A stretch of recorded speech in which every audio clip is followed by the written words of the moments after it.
आप सुन रहे हैं श्री रामचरितमानस का बालकांड भाग 32। श्री रामचंद्र जी ने परशुराम जी को बार बार मुनि और विप्रव कहा। तब भृगुपति कुपित होकर बोले, तू भी अपनी बाई के समान ही टेढ़ा है। तू मुझे निरा ब्राह्मण ही समझता है। मैं जैसा विप्र हूँ तुझे सुनाता हूँ। धनुष को स्रोवा, बाण को आहुति और मेरे क्रोध को अत्यंत भयंकर अग्नि जान। चतुरंगिणी सेना सुंदर समुदाय है। बड़े बड़े राजा उसमें आकर बलि के पशु हुए हैं, जिसको मैंने इसी फरसे से काटकर बलि दिया है। ऐसे करोड़ों उपयुक्त रणयुग मैंने किए हैं। अर्थात जैसे मंत्रोच्चारण पूर्वक स्वाहा शब्द के साथ आहुति दी जाती है, उसी प्रकार मैंने पुकार पुकार कर राजाओं की बलि दी है। मेरा प्रभाव तुझे मालूम नहीं है, इसी से तू ब्राह्मण के धोखे मेरा निरादर करके बोल रहा है। धनुष तोड़ डाला, इससे तेरा घमंड बहुत बढ़ गया है। ऐसा अहंकार है मानो संसार को जीत कर खड़ा है। श्री राम ने कहा, हे मुनि, विचार कर बोलिए। आपका क्रोध बहुत बड़ा है और मेरी बोल बहुत छोटी है। पुराना धनुष था, छूते ही टूट गया। मैं किस कारण अभिमान करूं? हे भृगुनाथ, यदि हम सचमुच ब्राह्मण कहकर निरादर करते हैं तो यह सत्य सुनिए। फिर संसार में ऐसा कौन योद्धा है जिसे हम डर के मारे मस्तक नवाए? देवता, दैत्य, राजा या और बहुत से योद्धा, वे चाहे बल में हमारे बराबर हो, चाहे अधिक बलवान हो, यदि रण में हमें कोई भी ललकारे तो हम उससे सुखपूर्वक लड़ेंगे, चाहे काल ही क्यों ना हो। क्षत्रिय का शरीर डरकर जो युद्ध में डर गया, उस नीच ने अपने कुल पर कलंक लगाया दिया। मैं स्वभाव से ही कहता हूँ, कुल की प्रशंसा करके नहीं, कि रघुवंशी रण में काल से भी नहीं डरते। ब्राह्मण वंश की ऐसी ही प्रभुता महिमा है कि जो आपसे डरता है वह सबसे निर्भय हो जाता है। श्री रघुनाथ जी के कोमल और रहस्यपूर्ण वचन सुनकर परशुराम जी की बुद्धि के पर्दे खुल गए।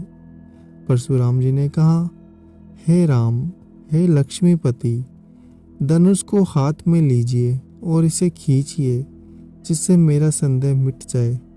परशुराम जी ने धनुष देने लगे, तब वह आप ही चला गया। तब परशुराम जी के मन में बड़ा आश्चर्य हुआ। तब उन्होंने श्री राम जी का प्रभाव जाना। उनका शरीर पुलकित और प्रफुल्लित हो गया। वे हाथ जोड़कर वचन बोले। प्रेम उनके हृदय में समाता न था। हे रघुकुल वंशी, कमल के सूर्य, हे राक्षसों के कुल रूपी घने जंगल को जलाने वाली अग्नि, आपकी जय हो। हे देवता, ब्राह्मण और गो का हित करने वाले, आपकी जय हो। हे मद, मोह, क्रोध और भ्रम को हरने वाले, आपकी जय हो। हे विनय, शील, कृपा आदि गुणों के समुद्र और वचनों की रचना में अत्यंत चतुर, आपकी जय हो। हे सेवकों को सुख देने वाले, सब अंगों से सुंदर और शरीर में करोड़ों कामदेवों की छवि धारण करने वाले, आपकी जय हो। मैं एक मुख से आपकी क्या प्रशंसा करूं? हे महादेवी जी, मन रूपी मानसरोवर के हंस, आपकी जय हो। मैंने अनजान में आपको बहुत से अनुचित वचन कहे। हे क्षमा के मंदिर दोनों भाई, मुझे क्षमा कीजिए। हे रघुकुल के पताका स्वरूप श्री रामचंद्र जी, आपकी जय हो, जय हो। ऐसा कहकर परशुराम जी तब के लिए वन को चले गए। ये देखकर दुष्ट राजा लोग बिना ही कारण डर से और डर गए। वे कायर चुपके से जहाँ तहाँ भाग गए। देवताओं ने नगाड़े बजाए। वे प्रभु के ऊपर फूल बरसाने लगे। जनकपुर के स्त्री पुरुष सब हर्षित हो गए। उनका मोहमय शूल मिट गया। खूब जोर से बाजे बजने लगे। सभी ने मनोहर मंगल साज सजे। सुंदर सुख, और सुंदर नेत्रों वाली तथा कोयल के समान मधुर बोलने वाली स्त्रियां झुंड की झुंड मिलकर सुंदर गान करने लगी। जनक जी के सुख का वर्णन नहीं किया जा सकता, मानो जन्म का दरिद्री धन का खजाना पा गया हो।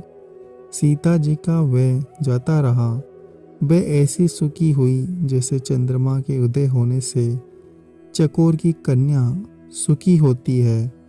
जनक जी ने विश्वामित्र जी को प्रणाम किया और कहा, प्रभु ही की कृपा से श्री राम ने धनुष तोड़ा है, दोनों भाइयों ने मुझे कृतार्थ कर दिया। हे स्वामी, अब जो उचित हो सो कहिए। मुनि ने कहा, हे चतुर नरेश सुनो, यो तो विवाह धनुष के अधीन था, धनुष के टूटते ही विवाह हो गया। देवता, मनुष्य, नाग सब किसी को ये मालूम है। तथापि तुम जाकर अपने कुल का जैसा व्यवहार हो, ब्राह्मणों, कुल के बूढ़ों और गुरुओं से पूछकर और वेदों में वर्णित जैसा आचार हो वैसा करो। जाकर अयोध्या को दूत भेजो जो राजा दशरथ को बुला लावे। राजा ने प्रसन्न होकर कहा, हे कृपालु, बहुत अच्छा। और उसी समय दूतों को बुलाकर भेज दिया। फिर सब महाराजाओं ने बुलाया, उनको सबने आकर राजा को आदर पूर्वक सिर निभाया। बाजार, रास्ते, घर, देवालय और सारे नगर को चारों ओर से सजाओ। राजा ने उनसे कहा। महाजन प्रसन्न होकर चले गए और अपने अपने घर आए। फिर राजा ने नौकरों को बुलावा भेजा, विचित्र मंडप सजाकर तैयार करो। ये सुनकर वे सब राजा के वचन सर पर नवाकर सुख पाकर चले गए। उन्होंने अनेक कारीगरों को बुलावा भेजा जो मंडप बनाने में कुशल और चतुर थे। उन्होंने ब्रह्मा की वंदना करके कार्य आरंभ किया और पहले सोने के केले के खंभे बनाए, हरी हरी मणियों के पत्ते और फल बनाए, पद्मराग मणियों के फूल बनाए।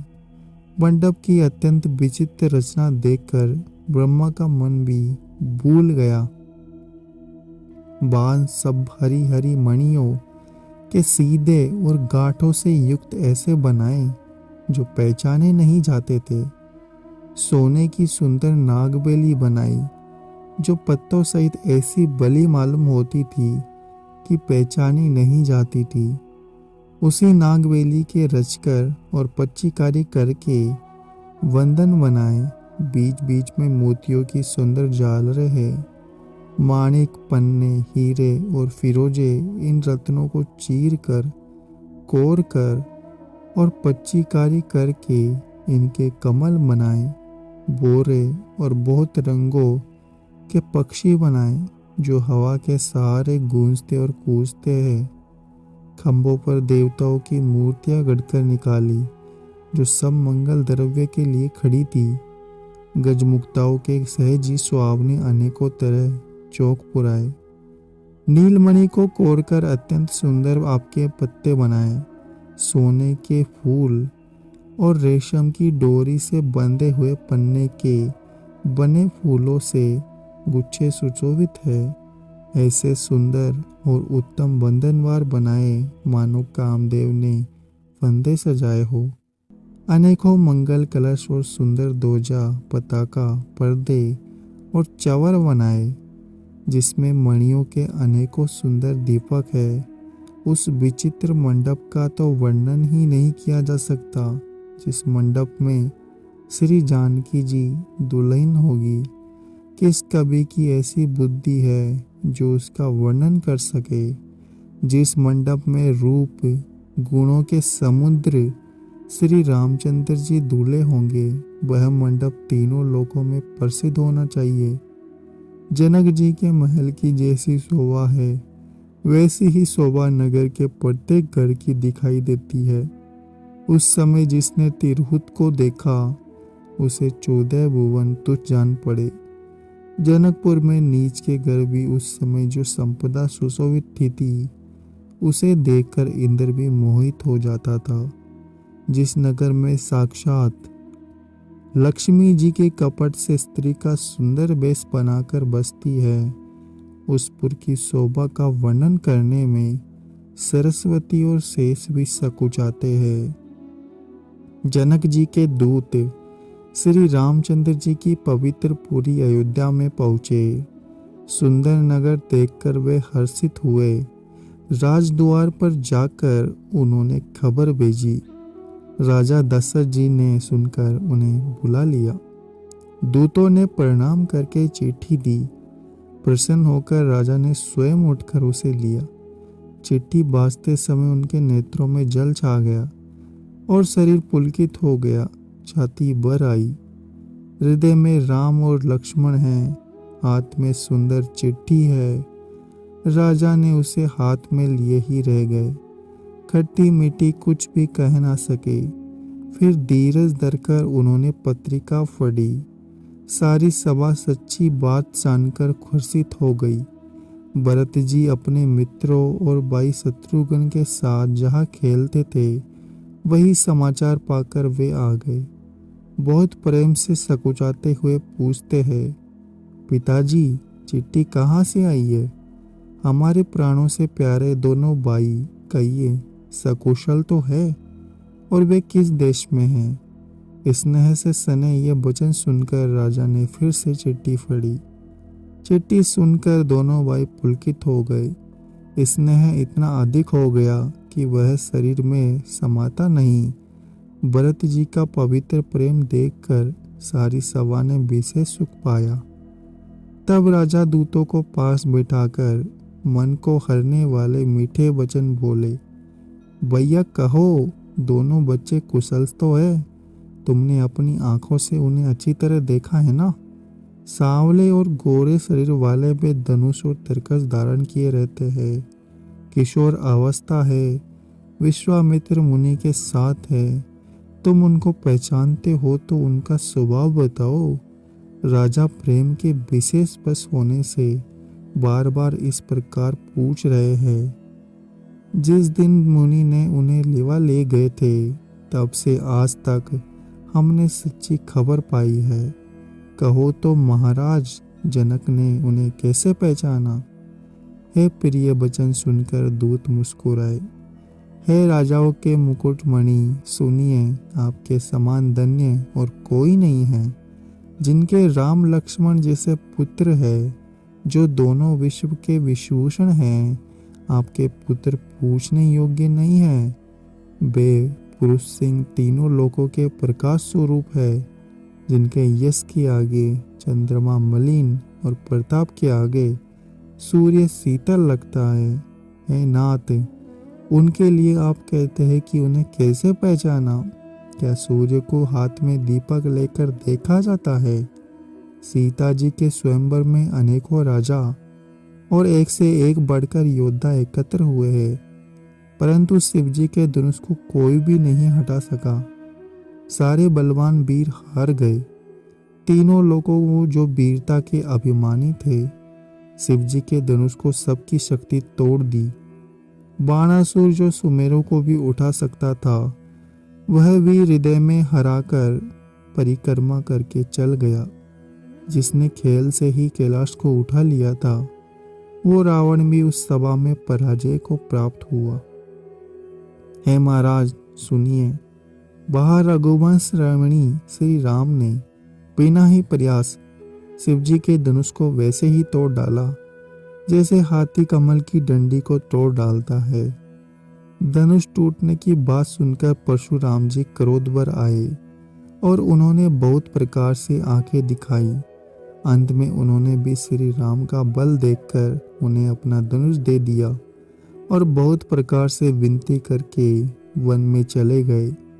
हे राजन, जैसे श्री राम अतुलनीय बली है, वैसे ही तेज निदान फिर लक्ष्मण जी भी हैं, जिनके देखने मात्र से राजा लोग ऐसे कांप उठते थे जैसे हाथी सिंह के बच्चे के ताकने से कांप उठते हैं। हे देव, आपके दोनों बालकों को देखने के बाद अब आंखों के नीचे कोई आता ही नहीं। प्रेम, प्रताप, वीर रस में पगी हुई दूतों की वचन रचना सुनकर सबको बहुत प्यारी लगी। सभा सहित राजा प्रेम में मग्न हो गए। और दूतों को निछावर देने लगे।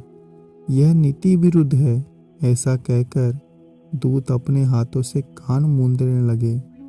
धर्म को विचार कर सभी ने सुख माना। तब राजा ने उठकर वशिष्ठ जी के पास जाकर उन्हें पत्रिका दी और आदर पूर्वक दूतों को बुलाकर सारी कथा गुरुजी को सुना दी। सब समाचार सुनकर और अत्यंत सुख पाकर बोले, पुण्यात्मा के लिए पृथ्वी सुखों से छाई हुई है। जैसे नदियां समुद्र में जाती है, यद्यपि समुद्र को नदी की कामना नहीं होती, वैसे ही सुख और संपत्ति बिना ही बुलाए स्वाभाविक ही धर्मात्मा पुरुष के पास जाती है। तुम जैसे गुरु, ब्राह्मण, गाय, देवता की सेवा करने वाले हो, वैसे ही पवित्र कौशल्या देवी भी है। तुम्हारे समान पुण्यात्मा जगत में कोई हुआ है, ना है और ना होने का ही है। हे राजन, तुमसे अधिक पुण्य और किसका होगा, जिसके राम सरी के पुत्र है और जिसके चारों बालक वीर, विनम्र, धर्म का व्रत धारण करने वाले और गुणों के सुंदर समुद्र है। तुम्हारे लिए सभी कालों में कल्याण है। अतएव डंका बजवा कर बारात सजाओ और जल्दी चलो। गुरुजी के ऐसे वचन सुनकर हे नाथ, तो बहुत अच्छा कहकर और सिर नवाकर तथा दूतों को डेरा दिलवाकर राजा महल में गए। अगर आपको हमारा ये प्रयास अच्छा लग रहा है तो चैनल को सब्सक्राइब करें, वीडियो को लाइक और शेयर करना ना भूलें।